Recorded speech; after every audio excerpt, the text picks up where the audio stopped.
Welcome into Fantasy Sanctuary. We are back with another best ball show, second best ball show of the week, second underdog show of the week.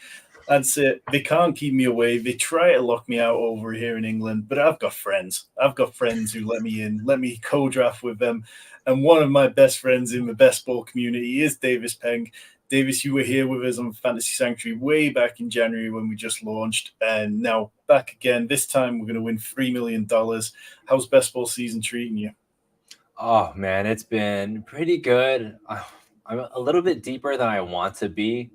I had a budget, and just like my company that I work for, the budget's blown.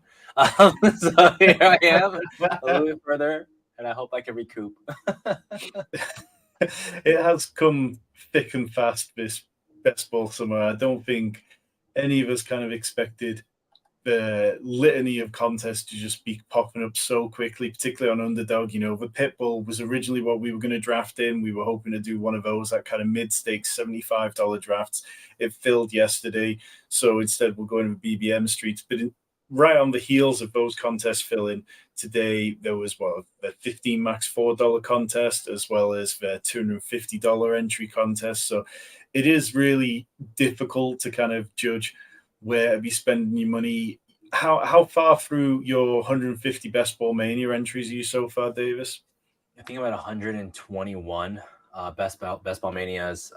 Obviously maxed out the Pitbull too, so it's been quite a drag.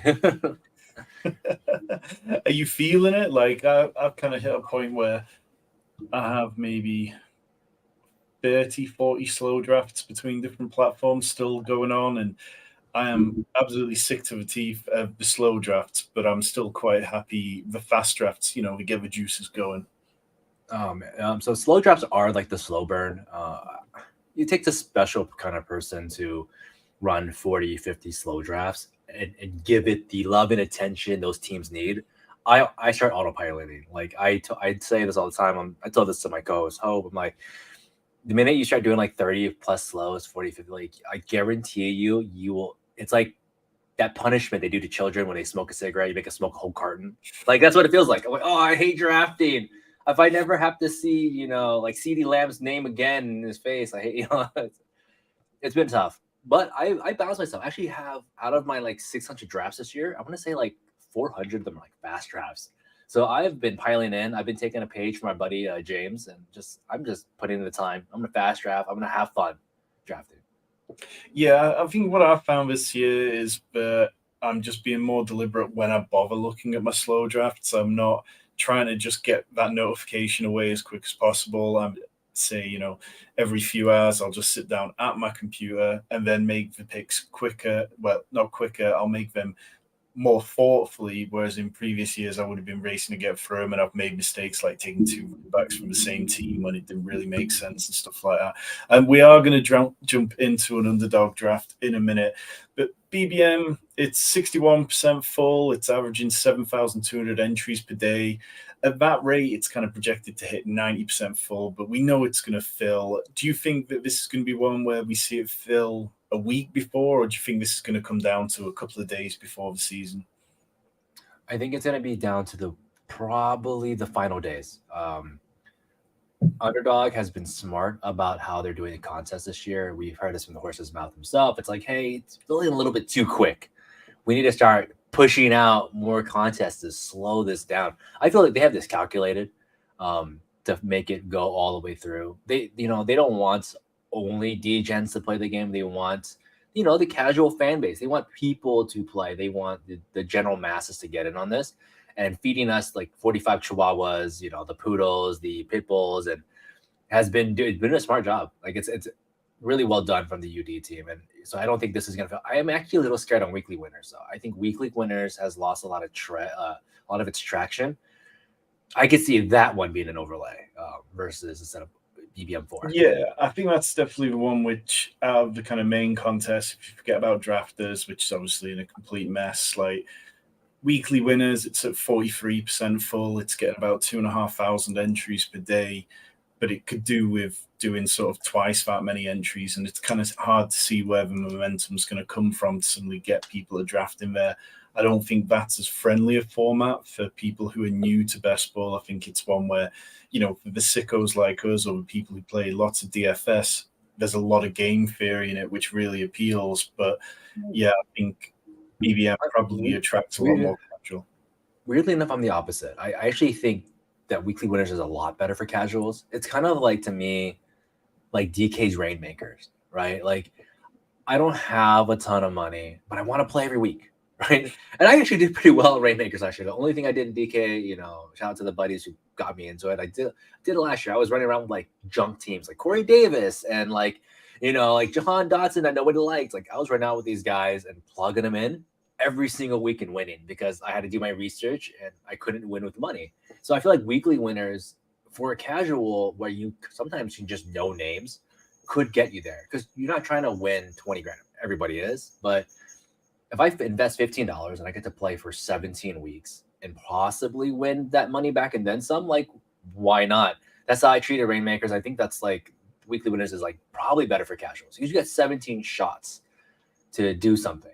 And we've seen these random teams win every week. Like, look at DFS every week when, the guy with, Zay Jones went off and he has, $1 million. Yeah, I think it's a very good point. So before we do jump into BBM, I mean, we've talked a bit about different contests that are still live, different contests that Underdog have rolled out, the Pitbull, which just failed.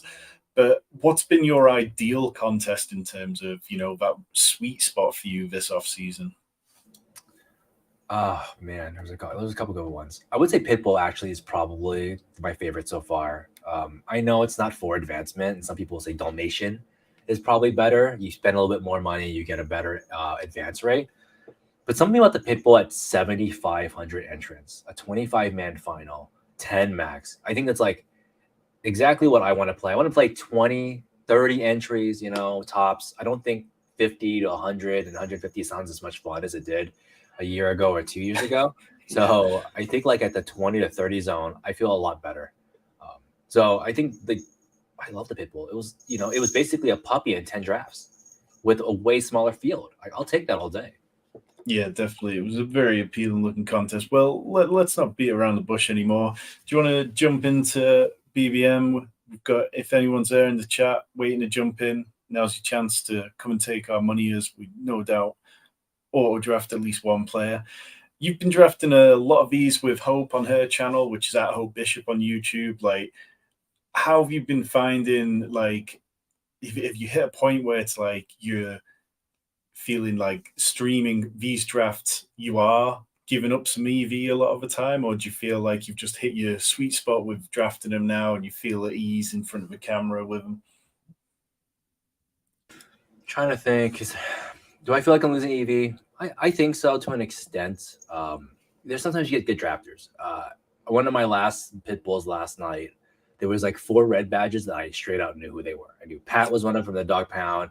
Beretta James was another name I've seen quite a bit. I had Tim Seven Roberts in another, and I was like, and I had David Gattiari in another. I was like, come on, man. Like, so I feel like I'm always losing EV anyways, wherever I'm at. And like even right now, we have our buddy here, like Justin, who's in our group, that's gonna take my money right now. So I don't know if I'm losing EV specifically to streams. People that do follow you can tend to know what you like, but knowing what you like doesn't mean they'll take your players. Everyone I know hates Najee Harris. Everybody I know hates Michael Thomas. So like they'll leave him for me because they're like, oh, Davis will take him. And that's a pick I know that I don't have to take later. So it's a give or take. I think a lot of my streams are still going to advance pretty well. Yeah, I had a point on a stream with John Daigle a few weeks back where I auto-drafted both Dalton Kincaid and Dawson Knox in back-to-back round 12 and 13, and it's fine. It just created a nice environment for us to have to try and dig ourselves out of a hole, because these are the holes that you sometimes find yourself in with these. For anyone unaware, BBM is straight up tournaments through weeks 1 to 14, 2 to 12 advanced, and 1 of 16 advanced through the next 2 weeks before a 440 team final. With those kind of 1 of 16 advanced weeks, Davis, has this year changed much how you've approached that, or are you just still aiming to build super teams as often as possible? I'm building super teams. I want most upside. I don't want to play for floors as much. There's a couple floor players I do enjoy. Like, don't get me wrong. I'm obviously like barking the James Conner tree a lot, but especially for BBM, regular season price is a real thing. And last year, I think I hit like 10 times last year. 10 of my teams would have been a 1.5% team. Now, I do think that, yes, there are people more likely to play it, but the narrative hasn't changed much. No one's talking about the 1.5%. So I think people are still drafting normally. We're still under drafting guys like Jameson Williams, things like that. So I think like in this particular, I want to build super teams that can win regular season. I'm taking a lot of those guys. A lot of my teams are built for that. That's why I don't have a ton of suspended players, ton of questionable players coming into the season. Because you win one of those, that covers 10 of your entries. Yeah, exactly. So we are going to be picking at the 9th pick overall. It's not a bad spot to be picking from in the draft. There's plenty of players who are kind of quite nice. Tyreek Hill's slipping a little bit. Anybody that you're routinely falling into at this spot here? I've been using this chance to take more Bijan, AJ Brown, CeeDee Lamb. Yeah, so Bijan's fine with me. My clock tends to be a little fast for some reason. Yeah, there seems to be a bit of a gremlins in the work. Seem to be skipping back and forth on the draft board as well. We'll jump ahead on our picks though. Then, so Bijan's a guy I would take. I want to get a little bit more of him. Everyone wants to talk about Tyler Giro, like Cordero Patterson, but they kind of forget guys like Caleb Huntley last year. All three of those guys were at like 5 yards per carry, which was insane to me. So they were all at 5 yards per carry last year, and I was joking with this on the TSS show. It's like, well, think about that meme when they say like why do we have the Olympics where there is no steroids? Like we should have Olympics where there is only steroid use, and let's see what a human can really do. I feel like that's Bijan behind this line. Like, let's see what if Cordero Patterson and Tyler Algier can average 5 yards per carry, what can Bijan do behind this line in the exact same line? Yeah, I mean, he averaged 5.95 yards per carry in college over the last 2 years and was just an absolute monster. And I think he's going to be incredible and could easily be the running back one. Do you think we need a wide receiver here, or are you happy to double tap the running back position and lean into what won Pat Kerrane $2 million last year? That's true. That actually did work for him. I would aim for like Amon-Ra. Oh, let's see, Pollard went early. I would aim for Amon-Ra here, and he's gone. Followed by Chubb, Saquon. Let's go with Chubb. Chubb Grub. All right. So Chubb here. Saquon's good too. I feel like, he's been getting some receptions. He's third leading right now in practices, which is something we didn't see a lot of last year. Yeah, I think with Saquon, my co-host over here on the Fantasy Sanctuary, Rich, is a little cooler on him this year simply because so much of his production seems to come from big plays, and he's a little worried that he could regress on that. And of course, if you give the Giants 400 slot receivers, is that going to eat into Barkley's receptions near the line of scrimmage? And I think I'm kind of fine taking Chubb and Barkley right about where we did. I think I have a slight lean towards Chubb, but I like what the drafter at the 11th spot did, taking Tony Pollard to pair with CeeDee Lamb. I think that's going to be a very uncommon one. I've been kind of at times reaching for an Amon-Ra, Tony Pollard pairing on the turn and just try to get a little different because, yeah, it gets to this point in the offseason and I haven't drafted as many teams as you with less options to draft on. But you hit a point, particularly on those turns, where you just feel the need to differentiate at times. Is that something you've been feeling lately? Oh, definitely. Because at some point when you're drafting these many amount of teams, you're not as unique. I was joking about the 102 pick a couple days ago. It's like, every Jamar Chase and T. Higgins team, looking at each other like, I got that team. I got that team. We all got that team, Some guys are going to have that very common build. And so you do need to match it up. So I'm actually really impressed at people who take Tony Pollard like round 2 early to match it up with their CDs or match it with their Amon-Ra's, because it is a combo I guarantee will be way less in the field. Way less than that. So I will like to mix them up. I've been taking a lot of so everyone kind of knows at this point, I hate the round 3 guys. I have just a despise for them. So I've been digging into like round 4 players where, Terry McLaurin, Drake London, Jerry Judy, Keenan Allen are, and just pulling the trigger on them because I find them no different than Amari Cooper, DK Metcalf. So I'm getting more unique builds because by doing that. Yeah, the Jerry Judy Keenan Allen one is a pair, and I've been seeing quite a bit of like towards the back of the third and early fourth. I feel like there's, it's a little week 17 correlation, but I'm also just hyping both those players. You look at what Jerry Judy did down the stretch last year. He was producing at fantasy points per touch 2.7 PPR points. I know we're in half PPR, but that was equal to Justin Jefferson. It was just the Broncos weren't on the field as often as Vikings were, so they weren't sustaining plays. And Keenan Allen just looked like an absolute monster when he got back. So they're definitely two players I'll just keep drafting continuously. The quarterbacks, they've kind of slid back a bit. We only see Mahomes and Josh Allen go here, and then Jalen Hurts go a few picks after. So there's a UI issue right now on my screen to my phone. I'm just looking at it. It's so the timing is correct on my phone. It's a 20-second miss on the computer. Okay, well, so we can still make picks. It's just that my phone is actually telling us the accurate time, and it's the same as the screen. So we're not actually losing time.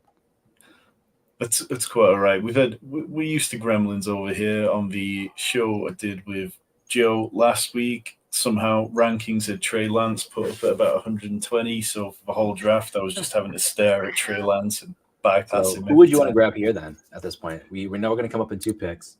I mean, I like Debo. I like Keenan Allen. I like Jerry Judy, and of course, that I'd be interested in either of the Ravens if they made it that far.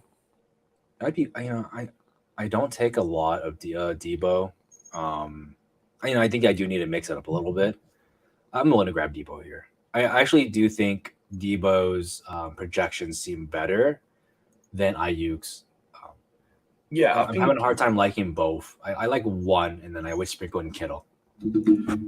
Yeah, I mean, the thing for me is like you go back last year and you look at when they were all healthy, and it wasn't, there wasn't a big, window of that. But when they were healthy, Debo led the team in target share. Then it was Ayuk, then it was CMC, then Kittle. So I kind of lean towards Debo. The amount of created rushes and touches that they create for him, even after CMC was acquired, he only went from 8 touches a game down to 7.8. So I feel like it's fairly sustainable, and we've seen him be a league winner, and now we're getting him at sort of like a couple of round discount compared to last year.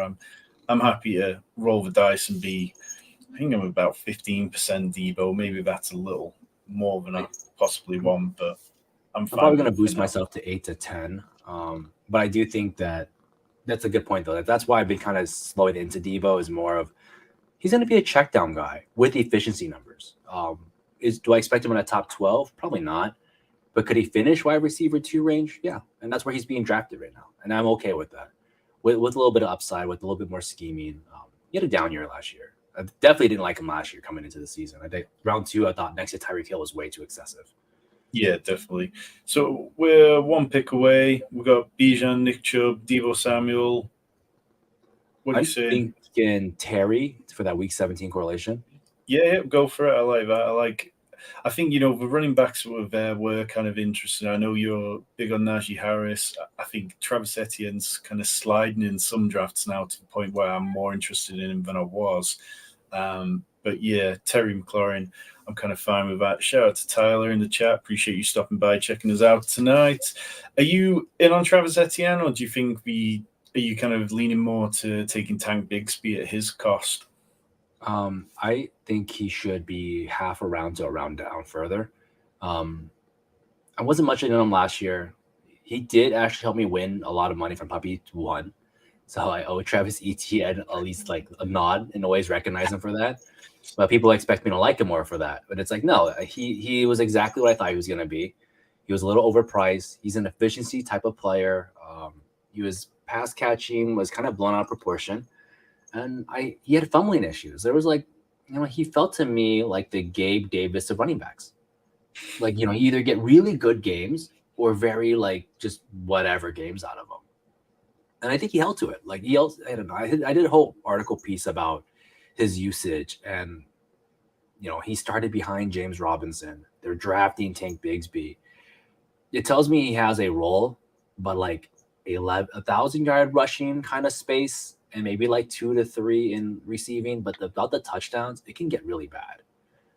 Yeah. I mean, well, so when we moved on from James Robinson last year and seemed to turn over the keys to the whole of the offense to him, he was the RB17 between weeks 8 to 17, and now he's being drafted as the RB14. So it's like what we saw from him last year, we need to see a sizable step up to make the opportunity cost of taking him ahead of some of these players like Keenan Allen, who, we've seen produce routinely, and we know that the Chargers passing game is probably going to take a step forward. So I think that's possibly why I struggle with it. Also because Mike Williams, I'm quite high on him.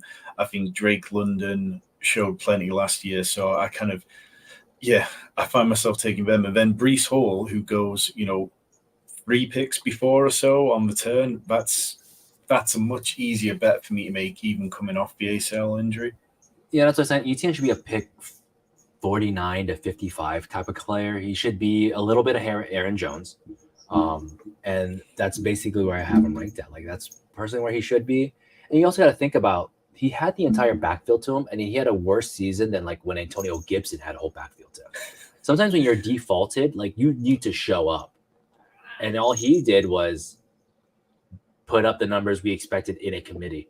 Right, like it's weird. So I just not in on ETN, but I think if I can get him at pick 49.50, he's my RB2. Perfect. Like, sign me up, because I'm getting Gabe Davis of the running backs there. We're on the board again. We got Kenneth Walker, Deontay Johnson, Chris Godwin. Who would you like? Chris Godwin's down for me. Chris Godwin or Deontay, I'd be fine with. Okay, I would do either of those, and I'd also consider maybe Kittle on the your show. Just because, like, elite tight end's like really strong, but I think I want Godwin for sure. We are up in a couple picks after too. It says 0 on our screen, but my phone still says we have 20 seconds. That's why it hasn't defaulted. Very unnerving for me. But appreciate you, Garage. Check us out tonight. Big fan of your channel. If you're here, go check out their channel afterwards. Really nice. Chris is amazing. He's a homie for sure. He supports a lot of people and participates a ton in the community. So I struggle with George Kittle, and it's probably the largest kind of like stance I've taken against a player this offseason. And it comes from just touchdown regression. I think, he scored 6 of his touchdowns against the Cardinals and the Seahawks, who were terrible against tight end position last year. But I think what you're saying about elite tight end, it really is, it can supercharge a team. And I'm probably the most nervous about any of my stances about George Kittle this year, but it's too late to turn back. At pick 50, I was not sold on him, but at pick mid 60s, I'm totally fine. So we have Deontay Johnson, Lockett, Evans. I'm in all 3. I think our 2 running backs are enough for now. Do you have a preference? Yeah, I'd be fine just fading this area running back. I'd probably go Deontay Johnson. Okay, I'm good with that. Are you in on Deontay Johnson to bounce back from his 0 touchdowns after like 147 targets last year? I think he's going to bounce back. He had 18 targets at the red zone. He's a good player. People make fun of his drops, and I'm like, well, they actually kind of added up this year to his red zone getting 0 touchdowns. But I'm fine with Deontay Johnson. I do think he fits certain teams. I would hate him, though, in a team where I took 3 receivers early. In our team where we took 2 running backs and a couple receivers, I'm fine. But if I'm going 3 receivers and my 4th is Deontay, I hate it, because his odds of beating, let's say, CeeDee Lamb, Garrett Wilson, Amon-Ra, any of those first 2 round, 3 round guys, it's so minimal. And he's a possession level guy. He's not a yak efficiency numbers player. I wouldn't take him in any spots that had those players. I would take him in a spot we have him where we didn't get receiver till later. But if I have, Stephon Diggs and, let's say like Amon-Ra fell to me somehow, I would not be taking Deontay, because his odds of beating them are super slim.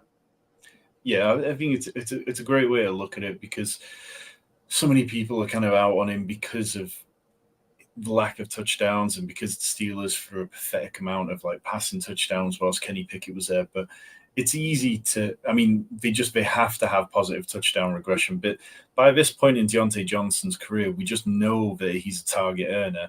And while, I don't want to anger the George Pickens hive, what he does is fantastic, and he's a fantastic player with a lot of talent. in terms of what we needed from a receiver with our sixth pick, I think going with a player who can command targets is definitely something I would like to be doing. It doesn't feel like this room's kind of gone too crazy. It's got, the quarterbacks have gone off the board around about where you'd expect them. Anything kind of standing out to you at the minute, Davis? Right off the bat, I did notice DK Metcalf at 25 and DJ Moore at 49. I think when you're drafting so often, you kind of see these guys get reached on a little bit sometimes. Like this pick here, Christian Watson going to 46. Like, I think if you're in the 101 spot and you got lucked out and you took detour picks and you still end up with like more your third, like you should be happy. If you're ending up with things like that, I don't know. I really think those picks are strong. Christian Watson at 46 for our buddy Justin, like that just feels good on top of a CMC. I would be like ecstatic right now. So I think that right there is kind of unique because you're not normally getting that. You're not normally getting Christian Watson at the butt of the fourth round. Yeah, Joe Burrow's ADP it seemed to slip for a little bit, but it's kind of seemed to stick where it is. Occasionally you see him kind of going further than he is, but I think unless we hear anything really bad, it just seems fine. I think, we can cope with him if he does miss week 1 at that cost, but how many games would he have to miss for you to be out on him?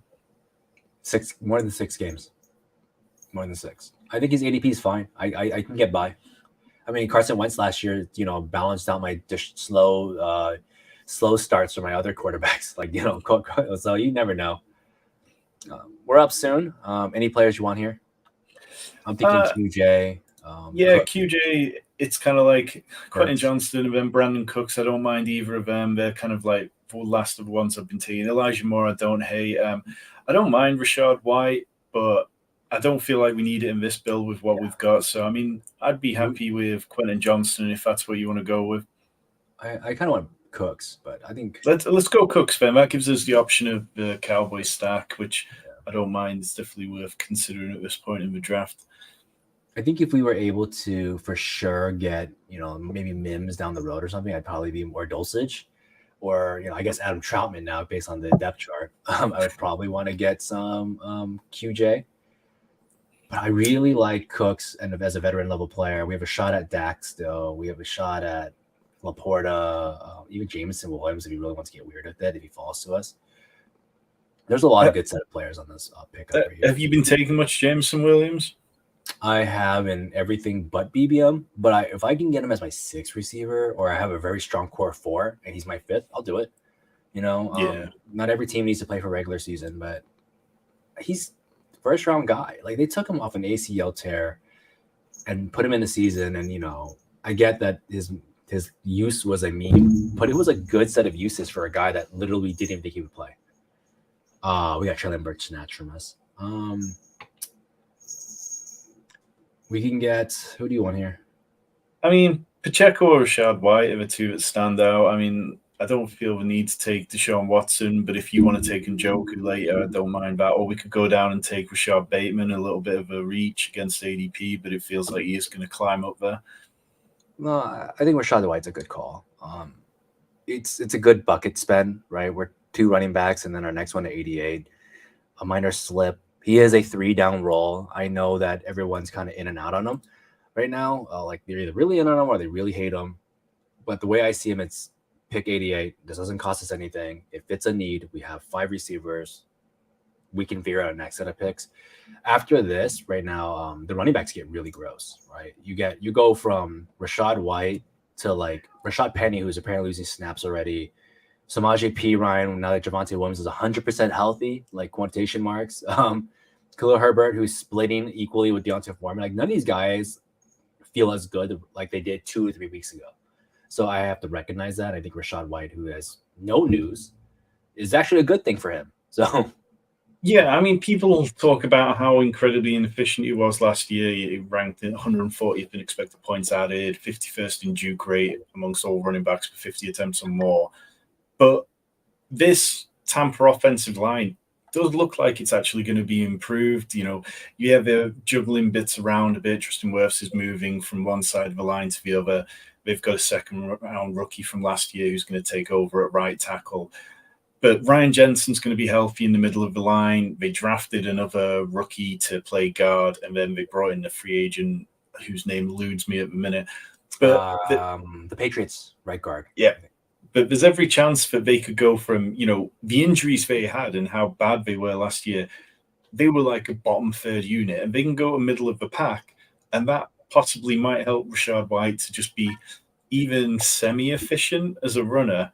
And then, yes, Baker Mayfield isn't a good quarterback, but I feel like he's still going to be looking to get the ball out plenty. Yes, it's not the same as if Tom Brady was dumping the ball off into his outstretched arms, but I'd like to believe that Baker Mayfield can manage to check down to a running back enough that we can gain some fantasy value out of it. Yeah, I think that's all fair.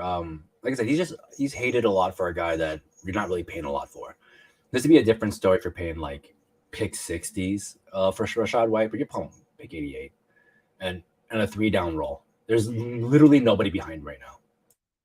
So we've got 3 running backs. Obviously, we've got Bijan, Chubb, and Rachaad White. Have you been playing with hyper-fragile builds at all this year? I know over on Underdog it's a bit more common than on DraftKings where there's 20 rounds. Yeah, I did it a lot last year. It was actually like 20 to 30% of my builds were hyper-fragile. And they actually advanced. My hyper-fragiles advanced better than a lot of the consensus. They were actually one of the lower advance rates in UD. And mine did well because I was really in on Josh Jacobs. And I was like, I can get hyper-fragile with Josh Jacobs at like round 7. Like, you sign me up. So I think this time around, I have done a little bit less. But this is the kind of build I consider it depending on who my 4th RB was. If we take one here, I would maybe do it. I don't know if I want to force it, though. I do think we have options at our quarterbacks and wide receivers here that are really strong. We can get Dak to fit our Debo. Sorry, Chris Godwin. Brandon Cooks. We can get Michael Thomas against our Chris Godwin play. We have a lot of options right here. AJ Dillon, I consider. Even have Pat Freiermuth, who's like pretty strong against our Deontay Johnson for the bring back. Yeah, I think it's a nice position to be in, and kind of like we opened up a few areas with the decisions we made. So that's kind of at the top. Thomas. Mine would be a Thomas, Dak, and Pat guy. I'm very in on Thomas this year. What on the corner? Do they have CD Lamb? Would we be at risk of losing Dak to that? Somebody does. Yeah, but he has a quarterback. He has Fields. Okay, well, in that case, yeah, let's take Thomas and push it and see what happens. I mean, it's tough. I think if this person was badgeless, I'd be more scared for sure that he would take it. But he does have and I'm not going to talk bad about non-badgers, but like I've seen that sometimes where these guys just grab them and go, yes, like I got this. But if you're taking Fields at 38, not 49, mind you, 38, he still took him. Like, yeah, crazy. But that's always a fallback, though. We have Kirks, Daniel Jones, Geno. Geno does match up with our Deontay on the 17. We could also speak Pat Freiermuth where we need tight end. But I feel like one of these picks are going to be Pat Freiermuth. Yeah, I'd be fine with Freiermuth, or I'd probably push my chips towards Daniel Jones for I'm probably more on Daniel Jones. I think he's the one which I prefer of those, and I think in terms of what it lets us do with the rest of the board, still a bit of wiggle room to add some. We've got 6 wide receivers already, but he's got good hype right now too. He has a connection to Waller. I think that a lot of the contingency is going to come down to like, is Waller healthy this whole season? But I like Daniel Jones a lot. I mean, he has a rushing upside. His rushing upside's better than Geno's. His rushing upside's better than Dak. His touchdown potential is equal to any of these 3 guys. His yardage is what scares me. His passing yardage is always kind of low because his ADOT itself is pretty low. Well, I mean, when we've got 45 slot receivers. 110. All right, so DJ it is. Look at that, 700 rushing yards. That's what we want to see. So we've got Daniel Jones, Bijan Robinson, Nick Chubb, Rachaad White. And then in terms of our wide receivers, if you scroll slightly, Debo Samuel, Terry McLaurin, Chris Godwin, Deontay Johnson, Brandon Cooks, Michael Thomas. That's a good-looking roster to me. I'm pretty happy with it. Obviously, we're kind of punted tight end a little bit now, but I feel like we're approaching the kind of tier in the draft where there's plenty of options and plenty of players that you can find at that position. Is that tight end is always tough too. If you don't get him at a certain point, you're punting. I don't think we're gonna recoup anywhere else in between. Like we're not gonna end up recouping like, oh, we got Dalton Schultz. Like we could, but I don't feel like it's a full recoup. So we're gonna end up being 3 tight end, I think, right? Yeah, I think so. I think unless we had some incredible values fall to us in the next couple of picks, it kind of makes sense that we'd be going 3 tight end, and that's fine. As Chris says in the chat, could be a Derek Carr team with those Tampa Bay bringbacks. I mean, he knows I love me some Carr. It's more appealing than having a kind of stakey name to going after Baker Mayfield later on. And I've seen Baker Mayfield just creep up draft boards in the last few weeks and being drafted ahead of players like Ryan Tannehill, even ahead of Mac Jones at times. And I just think, do you not remember what Baker Mayfield was? He had one good game for the Rams and then completely crumpled again. And it just, as Pat Doherty says for the Roto World podcast, like he talks about Baker Mayfield, there's no other quarterback in the NFL who rolls out of a clean pocket and then throws an interception with confidence, quite like Baker Mayfield does. It's just one of my least favorite quarterbacks through to be fair, rookie season, Baker Mayfield, man, I was bought in. Year 2, I was like, this guy, what an amazing rookie year. Year 3, 4, 5, I'm just like, I don't know anyone sees in this guy anymore. People are like, oh, he's going to go with DJ Moore. This DJ Moore's best quarterback he's ever had, that kind of stuff. And I was just writing articles like back-to-back years about how I just think that's just bad logic, bad play. He's not a good quarterback. He hasn't been. Odell got a lot of crap, but Odell goes and wins a ring the minute he leaves. So I do think it's bad to have Baker Mayfield. I think he needs a very specific coaching staff. What that is over in right now, who knows? Would you want to take your first tight end here, or do you want to push it maybe, or even get Goff? I don't mind Schultz, but it's not incredible. I mean, the running backs there aren't fantastic either, unless there's one you feel strongly about. No, I'm either thinking Schultz or Goff. Let's go Schultz, okay. And then that opens up another stack. You know me, I like my stacks. I can't turn them down. And Jared Goff, is there anyone from the Lions you've been taking later? Have you been taking much Sam Laporta or any of the wide receivers like Josh Reynolds? Take Laporta. You can't take any receivers, but you can take Laporta. You technically could take like Mims or Marvin Jones, but I think that's like a rental play at best. Goff is going for the person took him. Yeah, it makes sense. Yes, I'm on wrong. I would consider, maybe take the dip on Damian Harris. He has negative news. Greg Dulcich is also a dip. I still think Dulcich is a really good player. Yeah, I mean, he was a tight end 1 in 50% of the games that he played in last year. It was one of those Russ situations. We could also take him, and we'd have to grab Carr in the next set of picks. But we can grab Dulcich, we can grab Harris. I'd also be okay with Mooney to an extent. I don't think he really adds well to this team, though. We already have good round receivers. We can grab Van Jefferson to go against our Daniel Jones. Yeah, I'd be fine with Van Jefferson. I think that's fine. Also, I'm always looking to buy value. So if either Damian Harris or Greg Dulcich, one of those, if you feel strongly about it, you make the pick. I want to double tap our RBs right here. Tight ends. I think that Dulcich is receiving some FUD. And we're getting them at a good value. I like that. And I think, Dulcich and Schultz, would you be tempted to go with a 2T room with those two? No. I don't like 2 tight end builds. I feel like you lose. And, we all know that advancing playoffs is the way to play the game. Winning regular season is cool. You might get there. But the minute you get to round 2, week 15, and you're out, your season's done. And sometimes it usually comes down to your tight end. Historically, these tight ends in that 130 zone, 99 to 130 have historically not been consistent. So I think having a third really, really pays off. Even if it's like a late, like a Tyler Conklin, a Hayden Hurst, a Cade Otton, Jake Ferguson, those kind of guys. Taysom Hill. Yeah, Taysom Hill. Taysom Hill is an amazing play, right? he does well one game, you're most likely advancing that week. Evan Ingram was a really good play last year as a third tight end that salvaged a lot of guys to advance in best ball. So advancement's always key. We know that 3 quarterbacks advance well, 3 tight ends advance, 4 tight ends advance. You can get by with 2 quarterbacks if your 2 quarterbacks are really strong. But I do think that going in with 2 weak tight ends, we're just trying to basically lose week 15 or 16. Yeah, it's so difficult, those advancing one of 16 weeks. Like, so many really good teams are going to be lost across those last couple of weeks. And do you put a lot of effort into correlating and stacking like that in your teams typically? I know it's quite a personal subject in the best ball world. Some people feel strongly against it, some people feel strongly for it. I feel like you can probably, you can pretty much fall into it a lot of the time without trying too hard. Stacking for me would probably be more prioritized than correlating.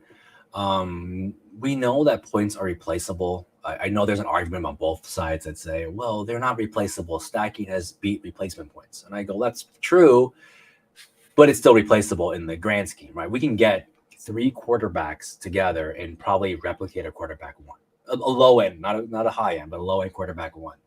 But the same thing for tight ends. Tight ends that are not in the top 5, we can put 3 guys, 4 guys together and make similar points for tight end 6 and below, right? So I think those are really replaceable. Therefore, maybe you don't need to stack those guys as heavy. But I do think mini stacks in between is really strong, right? Like, let's say we took a bet that we think the Tampa is good this year, or we think we take Jahan Dotson, Terry McLaurin. I think these like mini stacks in between is really strong, or correlated games are fine. I don't like super stacks, and I don't like forcing builds stacks when you don't need it. Like if I have Patrick Mahomes, I don't need to force a Derek Carr stack. Like there's, the odds of Derek Carr beating Patrick Mahomes is probably like 1 in 17 games on the season. So therefore, stacking him doesn't do me any good. So I would just like run Patrick Mahomes solo with some, a runner quarterback like Daniel Jones. Yeah, I think that's something I've definitely tried to get better at this year, is not overstacking as much. I think it feels awfully tempting at times to just load up and keep taking those players and keep taking them. And Mike Leone wrote about in the Best Ball Manifesto, it reaches a point where it's definitely not helping you anymore as much as you might wish. In terms of our quarterback room, we've just got Daniel Jones. Is there anybody quarterback-wise that you'd be looking for these next couple of picks that we've got coming up, or do you want to push that a little further? Sure. Carr is like an easy for sure. We have the correlated game. We have a receiver. We have a back stack with Juwan Johnson if we really, really needed to get it. I think Derek Carr is very underrated. He's a complete tier break here for me. No health issues coming into the season. Has a shot at 3 touchdowns. I did a lot of the numbers for him, and I'm actually starting an article for him. And he's played with some of the ugliest weapons in the NFL, right? I always call him the contract maker, Carr the contract maker, because he makes contracts for guys that don't deserve them, or not as much, like Hunter Renfrow, Zay Jones, Nelson Aguilar. Like there's a lot of these like very one-off receivers that he's gotten good years out of. And people kind of forgot about that because of Devontae Adams last year. So yeah, I'm fine with Derek Carr. I think, you look back last year, and obviously you did have Devontae Adams, but there was only Geno Smith, Joe Burrow, Josh Allen, and Patrick Mahomes who had more games of 2+ passing touchdowns. And if you're not going to be able to get it done through the ground, and you're not going to be able to necessarily get it done through massive yardage through the air, which isn't something Derek Carr necessarily does. Like he only had 7 games of 250+ passing yards last year, but he's got the weapons to capitalize and be efficient in the red zone. So I'm good with that. So now we've got 2 quarterbacks, 3 running backs, 6 wide receivers, and 2 tight ends. It feels like we could go a lot of different ways with this one. I'd be fine taking the kind of Alex Pierce pick. I quite like Alex Pierce, and it gives us a little bit. We have a Rice drop here too, but I think he's running with second team right now. I just rather take the guy that's with the first team. Yeah, I think so. And there's plenty of history of rookies not performing terribly well. And Andy Reid, we saw Sky Moore that coming to full effect. the one thing too I always like to recognize is to just remind ourselves that technically our wide receiver room is a weaker room because we started at the third pick, right? Like it's a third pick. We have what I always like to categorize my players: what an efficiency player, a deep threat, a possession, a deep threat. A versatile player, a possessional, and then a deep threat. So it's always good to kind of balance those in. I really enjoy that kind of set. So I think like Alec Pierce actually complements this team. Alec Pierce in general complements many teams because he is a deep threat player. So, Davis, you're probably one of the most thoughtful best ball drafters I know. We spend a lot of time chatting about best ball and the different approaches to it, and we don't always approach things in the same way. But how much time do you spend reviewing your teams after you've drafted them? Like, is it very much just a draft and move on, and then you come back to them later on in the season, or do you tend to really just after you've finished a draft, you want to look at it, look at the 2v2s and decisions you made and balance out what you could have done better?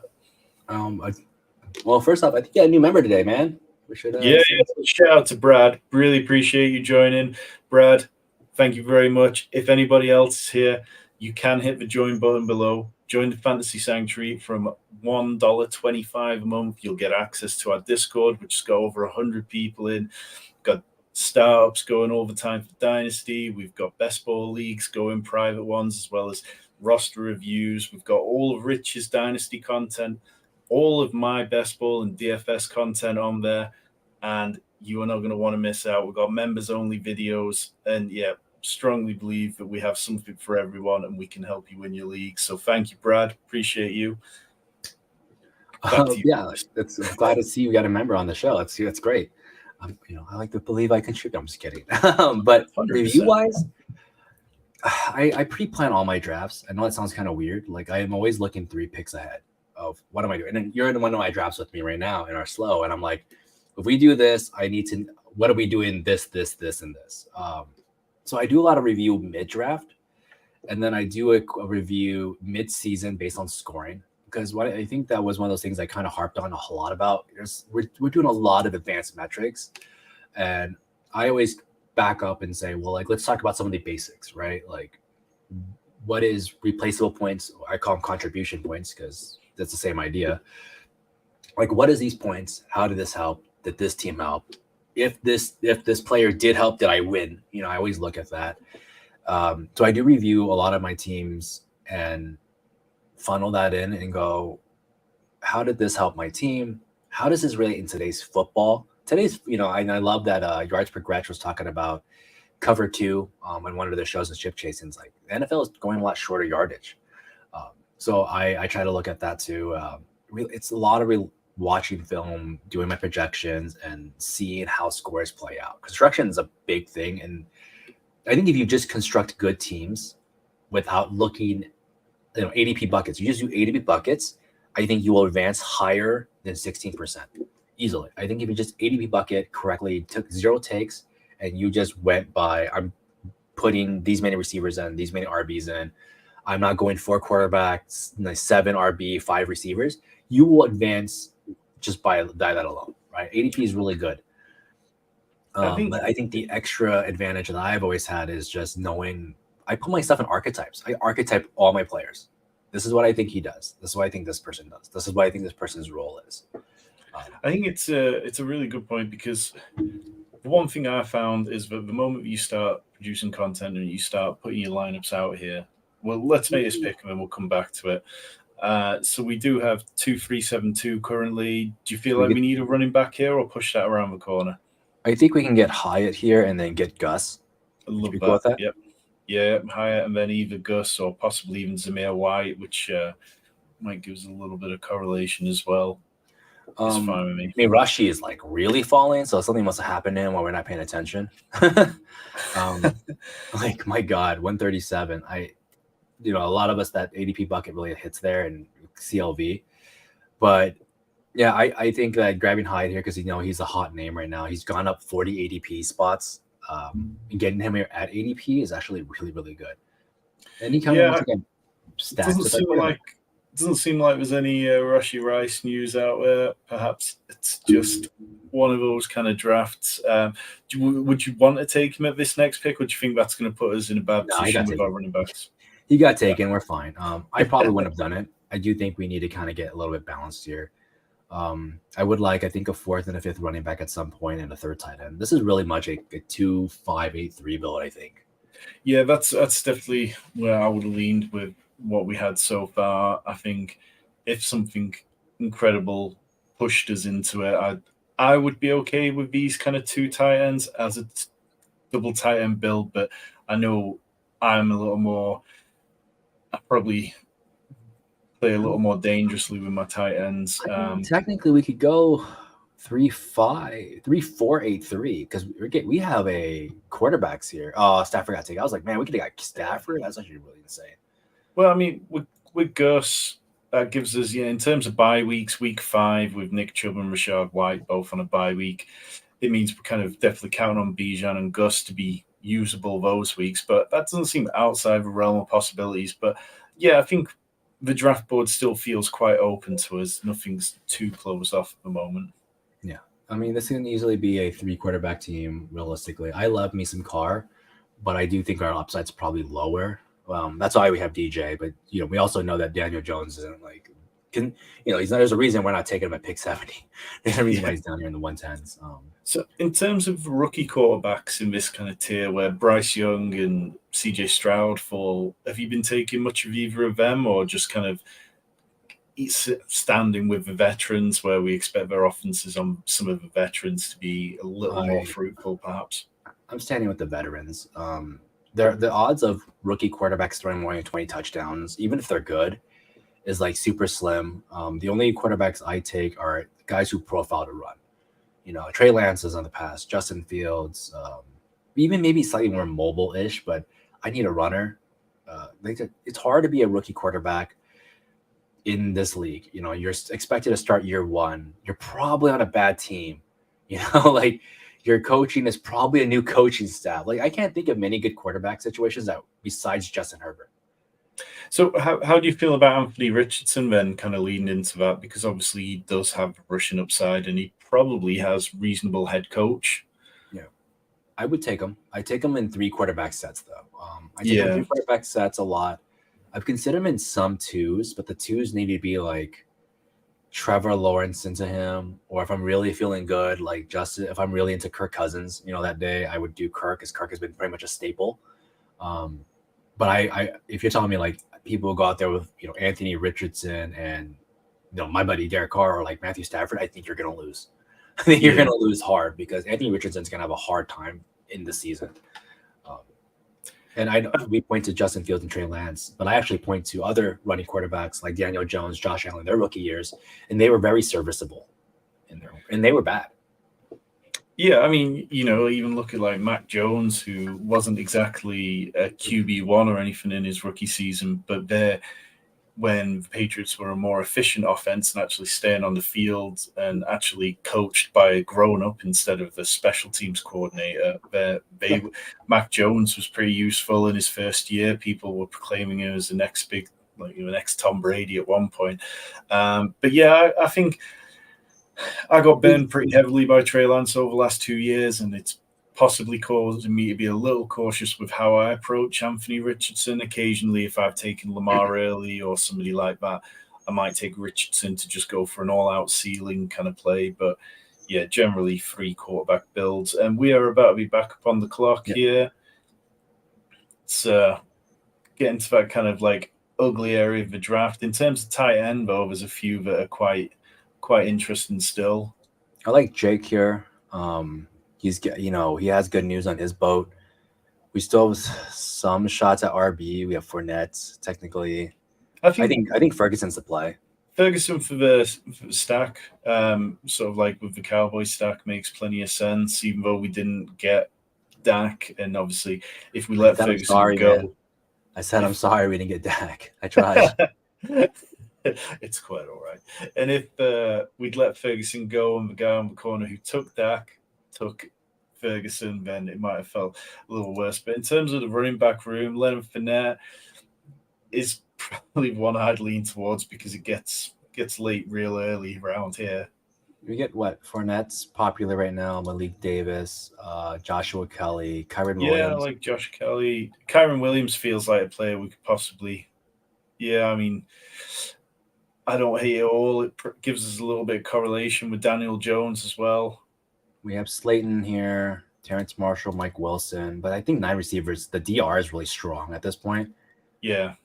And the quarterbacks here, it's the Uggos, man. Like it's the Uggos here. Yeah, You want to get into hype news and go with the Kyron? I'm completely fine with Kyron Williams, unless you want to take Nick Rudman's favorite rookie out of New England. Who's that? Remind me in the chat if you remember the New England Patriot. But yeah, let's take Kyron Williams. It was the New England wide receiver who has been lighting up camp. Oh, Douglas. There we go. Mario Douglas. Mario Douglas. This team needed, I guess, anything. This is actually my first Kyron Williams. This might be my first Kyron. It might be my first Debo on this team. These are not normal players I normally take, and I think probably like my third Rashad or fourth Rashad White. Obviously, like James Conner's ADP has like been rocketing, and Rashad White's has stayed the same. So getting James Conner's been tougher.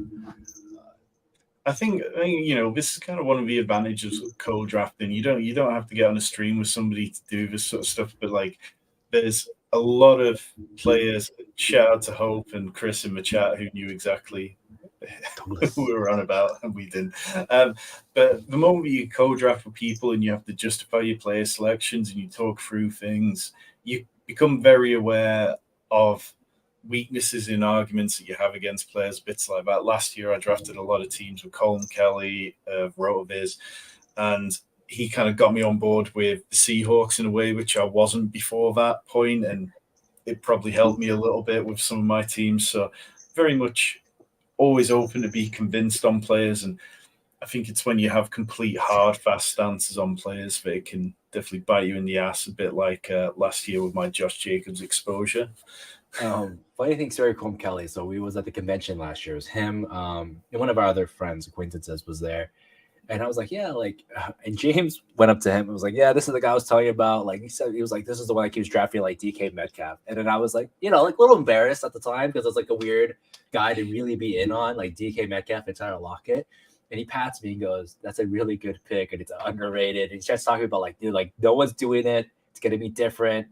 And I was like, and at this point I was kind of like 40-ish%. I was like, he's right. I should stick to my guns. I did the numbers on this. Like I'm betting on it. And he was one of the few guys that was like through and through with me, at least saying like, that's a good pick. Because most people were going to, dog Geno Smith. And to be fair, I was betting on Drew Lock, so I wasn't like correct. But I did numbers for both. And it was accurate, really enough. And so Colm Kelly gets a shout out from me from that one. So we were at the convention last year drafting. He was like, DK Metcalf is a good pick for you. He's like, he's getting me like wide receiver 4 or 5. We were talking about it for a good 10 minutes. I just thought it was super funny that like somebody out here, a guy from London is talking like, hey, you want to take a DK Metcalf, and when everybody else was just crapping on the pick. Yeah, it's not a pick I feel strong. This year I've taken more Tyler Lockett and more JSN. I just think the opportunity cost for me. I'm kind of more in on them, but I don't hate it. But like Seattle as a whole, man, like no one was giving them the praise. I was getting blasted every time I post any like positive news about like how I liked the Seahawks last year. In terms of our team, and that's our draft. Do you want to just quickly review it, Davis? Sure. All right, I think I got this. I have actually been doing this well enough that I know how to find my drafts now. I'm always on the phone. BBM 121. I get to name this one. Look at that, 121. I will have to name it after. So you pretty much got about one draft a day ago to fill then? Is that the plan? Yeah, I need to get one a day. I'm probably going to do 2 or 3. I like to finish a little earlier, though. I like to finish around August, end of August, 20th range. I don't want to push until September. I got other things to worry about besides maxing out. All right, let's read off the team, Tom. We got Daniel Jones and Derek Carr. It's a good QB room. Happy with that? RBs. You'll go ahead and read it off, sir. Okay, so yeah, we've got Daniel Jones, Derek Carr at QB, Bijan Robinson, Nick Chubb, Rashad White, Gus Edwards, Kyron Williams in our 5 running back room. Then at wide receiver, Deebo Samuel, Terry McLaurin, nice bit of week 17 correlation, Godwin, Deontay Johnson, Brandon Cooks, Michael Thomas, again giving us a bit of correlation with Chris Godwin, Alec Pierce, Jalen Hyatt, rounding out the wide receiver room. And then at tight end, Dalton Schultz, Greg Dulcich, and Jake Ferguson. There's a lot to like about it. I feel pretty good about it. I feel like, if I start double RB, it always feels like you're kind of chasing a wide receiver to make up pace. But the kind of archetypes that we added, I feel really pleased with. And is this the kind of team that you'd be happy drafting after you started RB? Yeah, I mean, outside of if I was talking about non-pick wise, like player takes, yeah, I think this is a great team. We didn't lose a lot of wide receiver. We didn't get buried by no avalanche. We still finished with 5 receivers within the first 80 picks. And we even got a falling value of someone I personally like that's playing already, getting good news, can be a 2. So we had 6 receivers in the first 100 picks. Like, what is there to hate between that? Yeah. I think people would overlook that a lot. They'll just be like, oh, you didn't get the top 2. But we still got 6. And that's usually the number is top 4 in the first 80. So we kind of hit that anyways. No, it's a good draft. In terms of what you've got going on, Davis, I know you're busy. You're streaming a couple of days a week. You want to tell the people what you've got going on with Hope over on her channel and FantasySixPack where you're writing? Yeah, so Hope and we do a show every Tuesday and Thursday. We'll be doing a show later tonight. I think it's like 9 p.m. Central Time. I can't bet on these moves. I'm from PST, so I'm always the worst person for this. 7 p.m. PST, 10 p.m. Eastern. We do it Tuesday, Thursdays. We drop on a channel. It's called The Road to 150. The goal is to get many max outs as we can. And we've upheld it. We're about to max out our BBMs. And then FantasySixPack.net. It's a site where I write all my best ball content for. I'm currently doing my wide receivers underrated picks. I don't make a big list of players. I give you very concise articles. And I just released my one yesterday, which was about 3 of the overdrafted wide receivers. Brandon IQ Glovers, I'm sorry. But I had a ton of them last year, man. I had 32%. So it was really painful to write negatively about them this year. So check those out. I haven't really been inaccurate on those, luckily. No one's coming after me. So excellent. Well, I highly recommend you do check that out because Davis has a lovely way of writing, and I'm a big fan of his and Hope's show. Never catch it live because of the time difference, but quite often put it on over my cornflakes in the morning. If you have been here tonight, this is Fantasy Sanctuary. We do Dynasty, we do Best Ball, we do Redraft, and in season there'll be DFS content coming your way. We've got loads more streams coming down the pipeline over the next few weeks, so hit that subscribe button. Chris, Hope, Tyler, appreciate you all being here in the chat, and we will be back very soon.